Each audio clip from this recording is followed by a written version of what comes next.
Welcome and thank you for joining us on this new episode of Conversations on Arab Reform and Democracy. My name is Hisham Salem, and today we are having a conversation about the evolving political situation in Tunisia. Our guest today is Daniel Brumberg, professor of government at Georgetown University, where he also serves as the director of the master's program in democracy and governance. Dan, welcome. Thank you for joining us.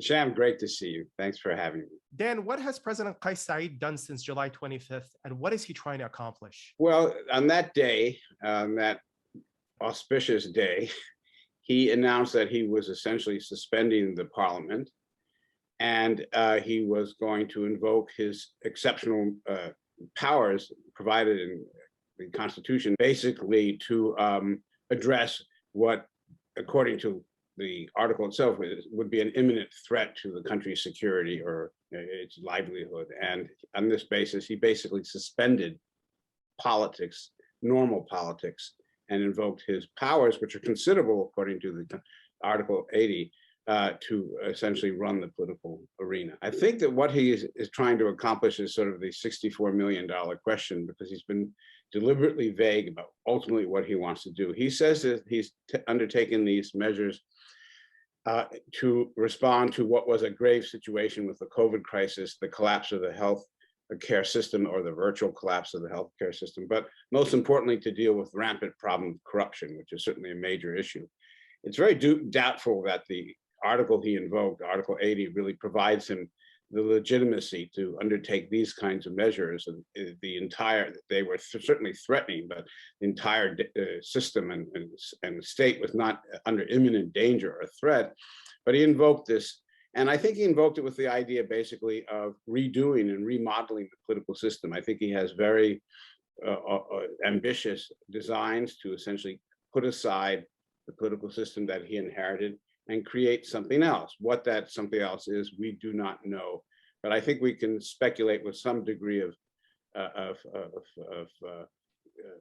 assuredness that it's going to be something along the lines of a much more authoritarian system. I think it's important to note that there's a lot of speculation, I suppose to some extent informed speculation, that what Kais Saied tends to do is, first of all, suspend the existing constitution, appoint a constitutional committee to write a new constitution.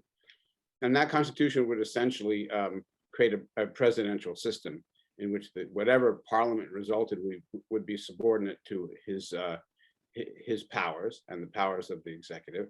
And then a reform of the electoral system, which would essentially effectively undermine the current proportional system and put in its place a plural system of elections, which would allow the president to mobilize his supporters. How he intends to do that, since he hasn't as yet created a political party, is anybody's guess. I think it has to be said that in some respects, he's a pure populist. He's really anti-politics, and he hasn't been associated with any political parties. And so how he tends to sort of create this new model of governance, particularly given his previous ruminations on how he envisions politics in Tunisia, is again unclear. But what is clear is that he wants to get rid of the current political parties. He seems especially antagonistic towards Ennahda, the Islamist party, but not exclusively, and that he has a substantial degree of support, at least for the popular support, for at least the time being. Many Tunisians claim that he's capitalizing on popular discontent. What do you think of these claims?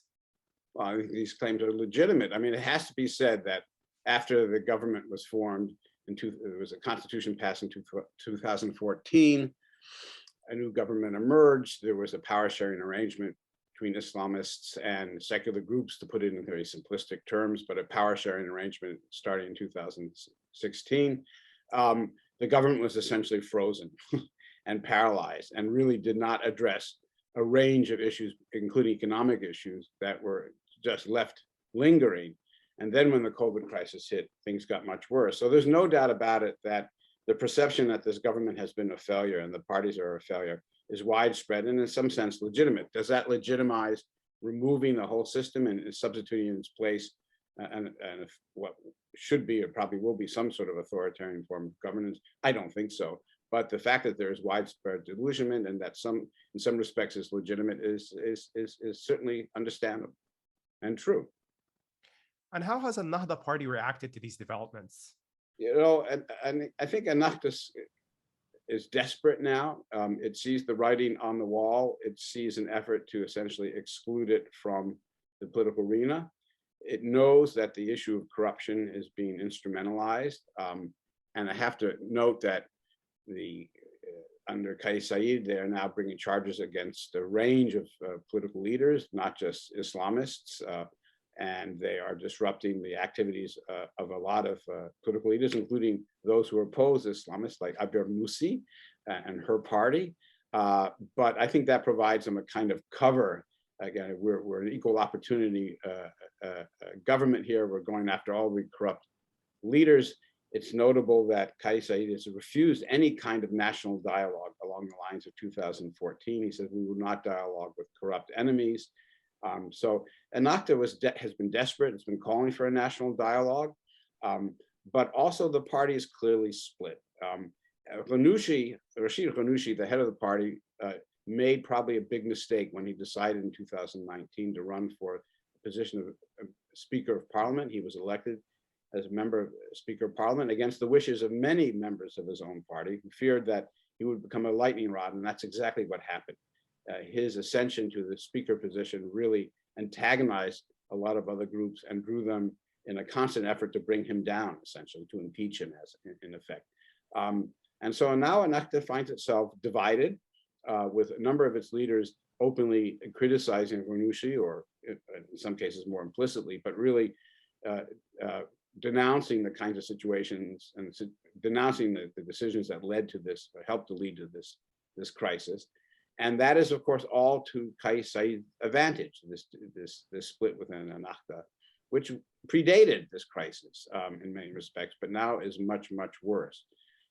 So here's Ennahda with the largest number of seats in the parliament, find itself with the possibility that it will face a situation that will resemble its fate under Ben Ali. That is, it's going to be excluded from politics. Look, the radical Islamists in Tunisia and outside are already saying look, we told you so, and look at this Ennahda party, which shared power with the devil, in essence, and got hoodwinked and tried to convince itself that it could actually succeed through a competitive democracy, and this was all for naught, and it was always going to be used against them.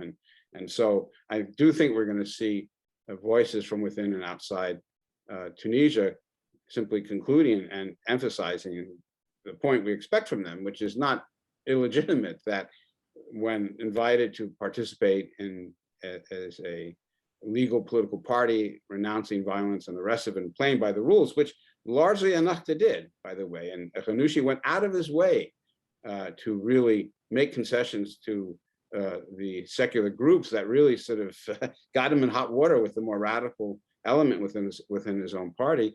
The line will be now, look what happens. You can't, in fact, democracy is a sham, and therefore we are not going to, not going to join in the sham anywhere. And not only that, of course, we're going to work as hard as we can to bring Kais Saied down. And my concern is that this may open the possibility of a renewal of terrorism inside Tunisia as more radical voices reappear and decide to sort of make their presence known. So that's another unhappy scenario, but one that cannot be excluded.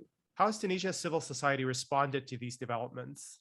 There has been a real bandwagoning by the existing political parties, or several existing political parties, and non-Islamist, more secularly oriented groups with Kais Saied. It's remarkable. Tariq al-Bishri, the great Egyptian scholar of law and constitutionalism, once said that the problem of the Middle East is Democrats are not liberals and liberals are not Democrats, a famous remark from him. And I think that's very true in Tunisia, that the liberals see this as an opportunity to curb the so-called democratic instincts of the Islamists, and the Islamists find liberals who doubt the sort of are fear that democracy itself and open electoral politics will undermine their interests. And so there's a bandwagoning effect now behind Kais Saied. You see many well-known, not human rights groups, but one sees several leading NGOs basically applauding in so many ways, or at least, while not applauding his actions, endorsing the focus on Ennahda and bandwagoning on this as a way of really trying to legitimize or support the exclusion of Islamists from the political arena. I think this bandwagoning is going to come back to haunt these groups when and if an authoritarian state that is not bounded by any kind of law or constitutionalism in a serious sense is inaugurated. I think the other thing we have to recognize is that a lot of this has transpired against the background of the absence of any constitutional court. The Constitution and an organic law that followed provided a very sort of complex process for producing a Supreme Court. Differences between Islamists and secular groups and other political leaders over the Constitution or the creation of this court really inhibited the creation of the court, but also Kais Saied did everything he could to prevent its creation. And understandably, he didn't want to have a constitutional court get in his way. Article 80, which he invoked, stipulates that two things. First of all, that the parliament has to remain intact and working during the time of these exceptional measures. And the other thing that Article 8 stipulates is that these measures have to be taken with the presence of a constitutional court. It's not by any stretch of the imagination a coincidence that Kais Saied did all he could to prevent the creation of this court. And former Prime Minister Mashishi's government, which he really tried to undermine as best he could, proposed a revision of the law that stipulates the process of picking a constitutional court. And essentially, Kais Saied vetoed that measure, and then his veto was overridden by the parliament, but then he just ignored it. So the absence of a constitutional court means that when Kais Saied goes about creating a new constitution, there will be obviously no court, no parliament. He's going to do this above and against any such institutions, and without anything other than popular legitimacy, but certainly not any form of constitutional legitimacy. Dan, there's been a lot of talk about corruption and the stagnation of economic reforms in the country. How are these factors shaping the ongoing crisis in the country? Yeah, it's a fundamental question because the problem of corruption is widespread. It got worse. This is not unusual in democratic transitions where the so-called rent-seeking dynamics are exacerbated by the whole process of democratic transition. In this case, a power-sharing arrangement that sort of provided an incentive for all the actors, or many of the actors, to engage in different forms of corruption. Very difficult to opt out of that kind of system. And this is what Kais Saied is declared a war on, right? But also the reality of corruption is partly a function of the return of the old elites that were never, or many of the old business elites that remained part of the system under the pact-making process, under the power-sharing process. And a lot of the incentives for those elites to remain come from an unreformed economic system in which all kinds of laws provide benefits to key groups that are networked with the power holders in ways that will surely continue unless there is some substantial reform in the economy in many arenas. The downside, as we well know, is that reforms involve imposing all kinds of difficult austerity measures that will, of course, and are provoking and have provoked response and retaliation and resistance from a lot of key groups who would pay a heavy price, including the labor union, the UGTT. So as a result of their capacity, in effect, to veto legislation, and as a result of the power sharing arrangement in which everybody agreed not to do anything, essentially, the economic situation simply festered. And there was in 2016 an agreement signed with the IMF. Elements of this were put into action, but then the regime or the government or whatever you wish to call it backtracked on this. And that just exacerbated the situation. And here we are with a situation in which there hasn't been very little major reforms in the economic realm at all. And problem of corruption is as bad as ever, if not worse. Dan, how are legacies of state building shaping the current political conflicts that we are now observing in Tunisia? Well, I mean, in some respects, all our lives are path dependent, aren't they? And this is another example of the scourge of path dependency. The system under former President Ben Ali was a protection racket in which essentially Ben Ali cast aside the Islamists and provided security and space in a limited way, but certainly some measure of cover for non-Islamist secular groups and business elites and so on, within a political system which was very repressive. The degree of repression enacted by that regime eventually encouraged a lot of the groups from different ideological perspectives to begin to talk about some sort of concerted effort to oppose the regime. This was long before the 2011 or Jasmine revolution. But nevertheless, the fact that Ben Ali had protected the non-Islamist groups created a situation in which, after he was forced out of the country and there was the transition, the fears of many of these groups remain that they would be overwhelmed and out-organized by Islamist groups, and that they were no longer had the protection, as dubious as some aspects of that protection was, of the old regime. So there was tremendous concern in 2011, 2012. And the whole pact-making process, the national dialogue that took place, was meant to address these concerns. But the legacy of the old system never disappeared, in the sense that there was always a tremendous amount of fear that the Islamists would maneuver around the secular groups and impose their agenda. And the other side of that fear was Ennahda's abiding concern and fear that they would be excluded from the political arena. And that fear now could be justified. Dan, as we look at the current situation in Tunisia, what is the role of international powers like the United States and France, or regional powers like Saudi Arabia, the United Arab Emirates, and Qatar? Well, it's a great question. I would say it has to be recalled that when the so-called national dialogue took place in Tunisia in 2013, 2014, which set the stage for this agreement in the constitution, this is one of the first examples in which the regional national powers played a positive role. They really nudged the leaders towards an agreement and twisted their arms, and then sort of sat back and applauded this arrangement, but without necessarily pushing for a further sort of consolidation and deepening of the democratic experiment. And right now, the regional and situation and global situation is not helping matters, in some respects hindering matters. The United States as we speak, has sent a delegation from a high-level delegation from the Security Council and from the State Department to speak with Kais Saied. There have been statements from the chair of the National Security Council. He spent an hour, Sullivan spent an hour on the phone, apparently with Kais Saied. But so far, the indications are that he's not going to change his stripes or his politics or his plans. And I doubt that that pressure is going to have much success, actually. On a regional situation, there's no doubt that the United Arab Emirates, Saudi Arabia, both those countries have been supporters of whatever you wish to call this action, a coup or whatever. And that there is circumstantial evidence, and it's increasing, that they may have been involved in supporting Kais Saied prior to that. There's some suggestion that the Egyptian security forces may have been supporting Kais Saied as well.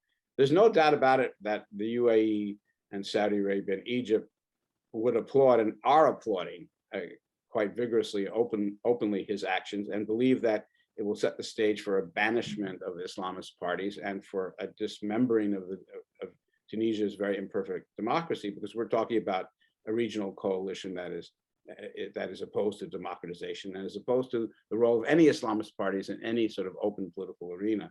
And so I think that they have and they will demonstrate higher levels of support. Kais Saied has acknowledged that they are supporting him. He's in effect encouraged them to do so, embrace their support, welcome their support. And I think this is important for a leader who has yet to sort of put his plan forward and doesn't have a natural set of political constituencies. He has constituencies, but political organizations in Tunisia to support him. And so I think that's going to play a major role. And as far as the opposition is concerned, the struggle over Libya, it's a very complex story. Certainly, and exacerbated the kind of identity struggles with Rashid Ghannouchi, the head of the Ennahda party, having supported essentially Qatar and Turkey in Libya. This antagonized the secular groups. This greatly antagonized the president.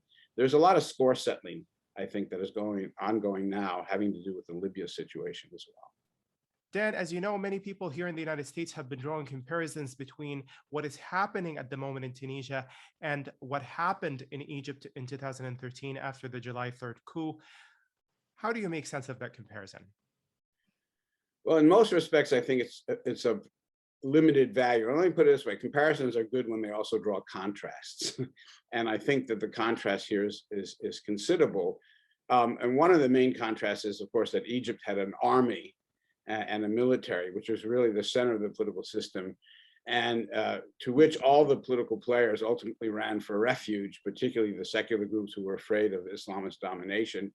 And that was a legacy of the way the Egyptian political system worked, and it reflected a kind of protection racket system in which the military was kind of the ultimate center of politics. You have no institution like that in Tunisia. The military has been cast out of politics since the 60s. And therefore, there is no place to go and have your collective action problem resolved by some sort of military. It's always been in Tunisia a choice between fighting and talking, you see.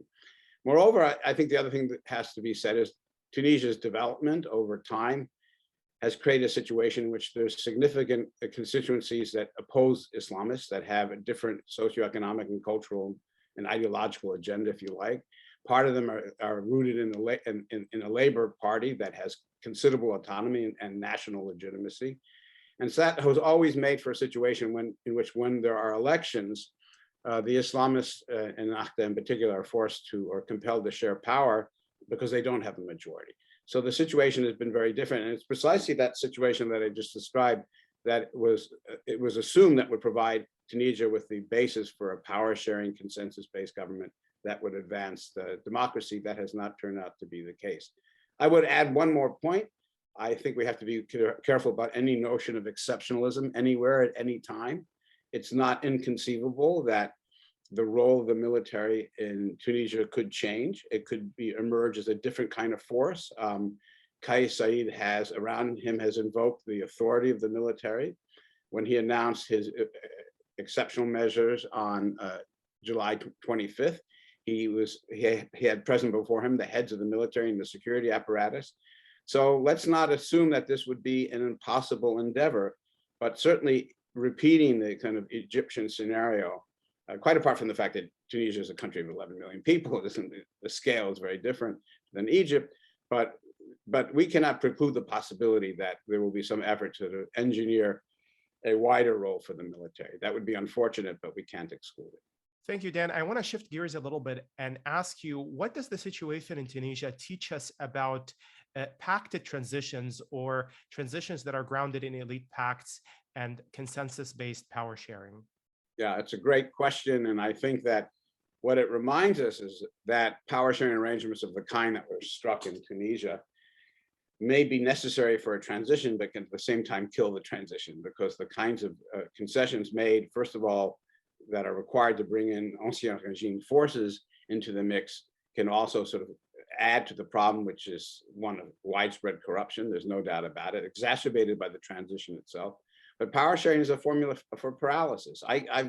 I've talked about it as a kind of ceasefire between elites and groups that fundamentally distrust one another. And the assumption that you can have a pacted transition that will produce that level of trust in time to sustain and consolidate or provide a foundation for a consolidation has been demonstrated time and time again to be questionable. And I think we see this in Tunisia, that the temporary ceasefire that was really built around the power sharing arrangement gave all sides the opportunity, essentially, if they can pursue the metaphor here, to reload, right?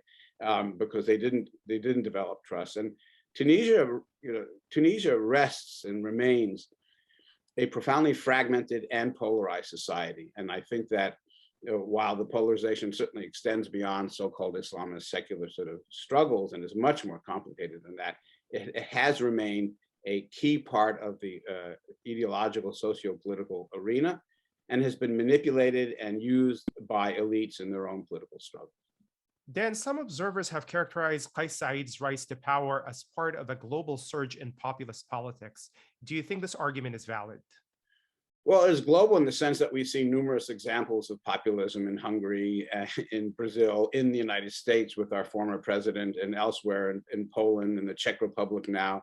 I don't think that Kais Saied's version of it represents an effort or an example of political learning by which he's taken examples from other populists. It's kind of a coincidence. Maybe this has been generated by a series of similar economic and social conditions across the globe, but that's a sort of different but related matter. But he's certainly advancing a kind of pure populism in the particular sense that he is antagonistic to the existing political parties, to the existing political institutions. He was never part of any political apparatus. His legitimacy comes from that precise fact that he's not part of and is estranged from the political machinery that existed before and has existed since the transition in 2014. And of course, here, in contrast to a lot of other populists like Bolsonaro in Brazil or former President Trump in the United States, Kais Saied does not have a political party to attach to right now. He doesn't have a political apparatus, and that is one of the mysteries. So he is a kind of pure populist and he hasn't created the institutional arena that will move his project forward yet. I'm sure he's thinking about how to do that, but he doesn't have those kinds of institutional resources. And finally, Dan, what should we expect moving forward? I have to say that, again, what is going on here in Tunisia, from a perspective of scholars of comparative politics, we see the ongoing effort probably to construct a new form of authoritarianism. What will that form of authoritarianism be? What will it be like? Will it be a kind of electoral autocracy, competitive authoritarianism, to use the term of a Litsky way? What's in store here? I mean, we have, like it or not, we have an opportunity to look and watch and observe a process of reconstituting authoritarianism. How many scholars in our field have spent our lives hoping for democracy, but ending up studying the dynamics of authoritarian governance? It's kind of depressing, isn't it? I mean, we have to acknowledge that. But at the same time, it's going to be something that's going to be hybrid in so many ways, and we're going to see what happens. But it's not going to be. I doubt there's going to be any going back to something that we might want to call some sort of even imperfect democracy. I hope to be proven wrong. I'm desperate to be proven wrong in this regard, but I kind of doubt it. Thank you, Dan. I'm afraid that brings us to the end of our discussion. Thank you for sharing your valuable insights with us. And to all of you, thank you for joining Conversations on Arab Reform and Democracy. We will see you next time.